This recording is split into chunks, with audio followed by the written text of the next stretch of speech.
పళ్ళెంతో అతిశయం, ఆ సీతాకోక చిలక ఒళ్ళెంతో అతిశయం, వేణువులో గాలి సంగీతాలే అతిశయం, గురువెవ్వరు లేని కోయిల పాటే అతిశయం, అతిశయమే అచ్చెరు వందే నీవేనా అతిశయం, మాగిరులు ఈతరులు ఏ ఝరులు లేనప్పుడు ముందున్న ప్రేమేగా అతిశయం.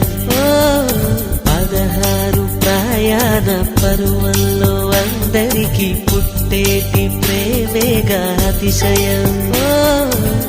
పువ్వుల్లో దాగున్న పళ్ళెంతో అతిశయం,